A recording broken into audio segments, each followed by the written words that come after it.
귀네 카운티 행정위원회, 즉 귀네 카운티 커미셔너들은 학교 앞 과속 방지를 위해 단속 카메라 설치를 결정했습니다. 언제 어느 곳에 설치 예정인지 김상은 기자가 보도합니다. 귀네 카운티 행정위원회는 시에 속하지 않는 미병합 지역의 학교 앞에도 과속 단속 카메라를 설치해야 한다는 조례안을 통과시켰습니다. 미병합 지역이란 카운티 내 시 정부가 관할하지 않는 지역을 말합니다. 귀네 카운티 경우 전체 인구 72%가 미병합 지역에 거주하고 있는 것으로 나타났습니다. 이번 조례안을 제안한 귀네 카운티 경찰은 카메라 설치 목적은 보행자의 교통 안전이라고 강조했습니다.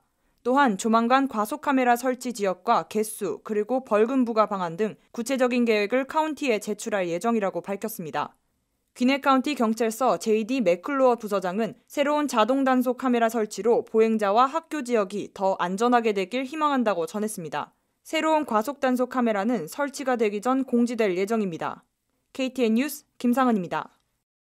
프라미스원 은행은 신임 행장 물색 끝에 션킴 신임 행장을 선임했다는 소식 전해드린 바 있습니다. 은행 측은 오늘 18일 기자회견을 열고 션킴, 한국명 김동준 신임 행장을 소개했습니다.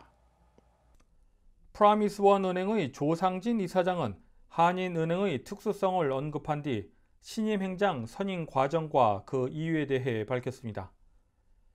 한국 사람은 한국은행이니까 한국 사람 구하면 간단하지만은 이게 또 미국 문화하고 연결을 해야 되고 또 한국은행이지만 한국 사람만 손님을 있는 건 아니기 때문에 그걸 다 이해를 한다는 게 쉽지는 않았지만은 인터뷰를 해본 결과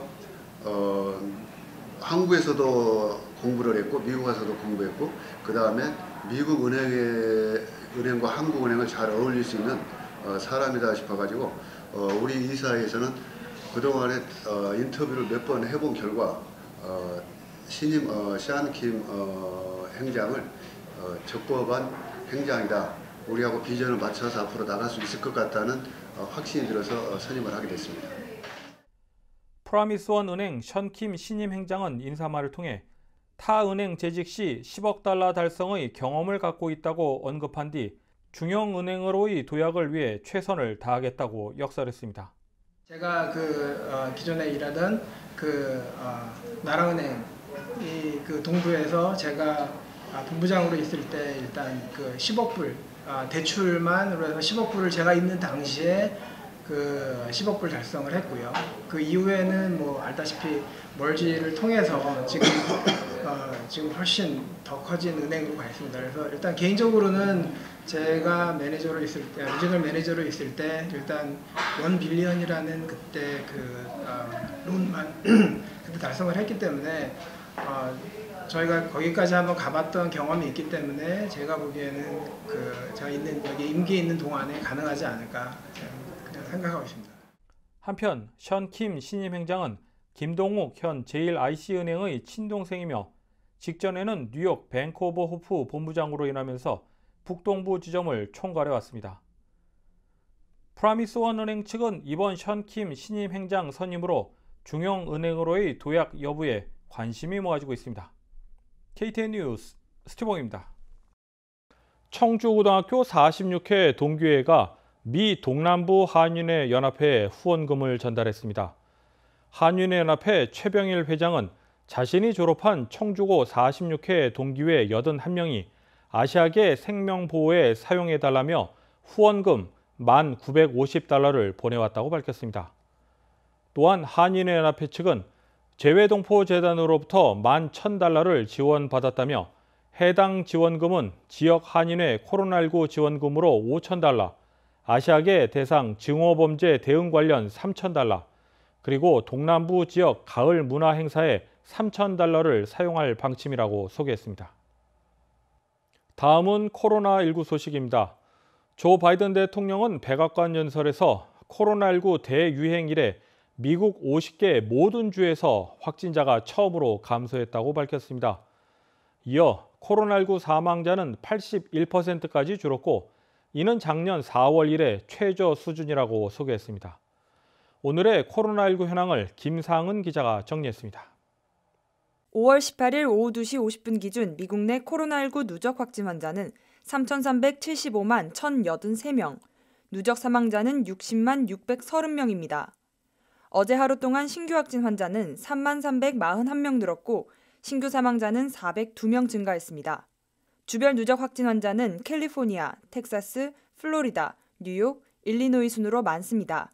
주별 누적 사망자는 캘리포니아, 뉴욕, 텍사스, 플로리다, 펜실베니아 순으로 많습니다. 다음은 조지아주 코로나19 현황입니다. 오후 2시 50분 집계에 따르면 조지아주의 누적 확진 환자는 89만 1,073명, 누적 사망자는 17,825명으로 집계됐습니다. 신규 확진 환자는 492명 증가했고 신규 사망자는 21명 증가했습니다. 다음은 카운티별 집계입니다. 귀네 카운티 누적 확진 환자 87,087명, 누적 사망자는 1,087명입니다. 월요일 대비 신규 확진 환자는 52명 늘었고 신규 사망자는 없습니다. 풀턴 카운티 누적 확진 환자 83,021명, 누적 사망자는 1,292명입니다. 신규 확진 환자는 81명 늘었고 신규 사망자는 3명 늘었습니다. 이상 오늘의 코로나19 현황이었습니다.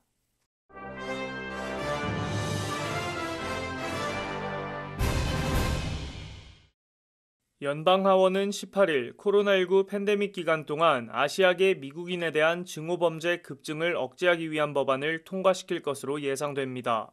해당 법안이 하원을 통과하면 조 바이든 대통령의 서명만이 남게 됩니다. 이 법안은 지난달 한 명의 반대표로 상원을 통과한 바 있습니다. 코로나19 증오범죄 법안은 법무부가 팬데믹과 관련된 증오범죄를 신속히 검토하도록 설계되었습니다.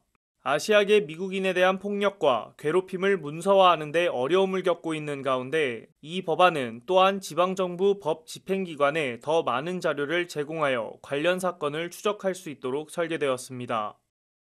메트로 애틀랜타 지역에서 주유 서비스를 하는 곳이 서서히 늘고 있습니다. 가스 사용량과 가격을 추적하는 가스버디에 따르면 화요일 정오 메트로 애틀랜타 주유소들 중 51%가 연료가 없는 것으로 나타났습니다. 이는 지난주 목요일 27%였던 것에 비해 분명 개선된 수치입니다.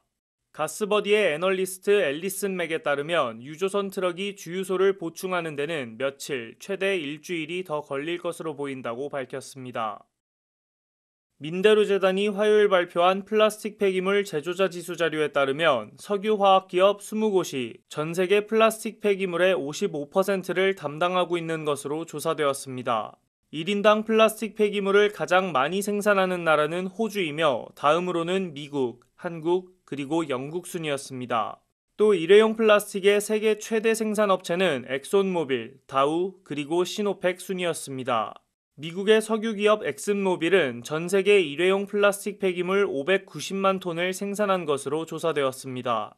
뒤를 이어 미국의 본사를 둔 세계 최대 화학회사 다우가 550만 톤, 중국의 석유 가스기업 시노펙이 530만 톤의 플라스틱 폐기물을 각각 만든 것으로 조사되었습니다. 메릴랜드주 한 대형마트 주차장에서 손 소독제로 인한 화재로 자동차 한 대가 전소되는 사고가 발생했습니다. 담뱃재 불씨가 손 소독제에 떨어지면서 불이 난 겁니다. 차량은 순식간에 불길에 휩싸이며 전소됐고 운전자는 다행히 재빠르게 차 밖으로 탈출해 가벼운 화상만을 입은 것으로 전해졌습니다. 소방당국 관계자는 알코올 함유량이 많은 손소독제는 절대 불 근처에서 사용하지 말라고 강조했습니다. 이상으로 5월 18일 KTN 뉴스를 모두 마칩니다. 시청해주신 여러분 고맙습니다.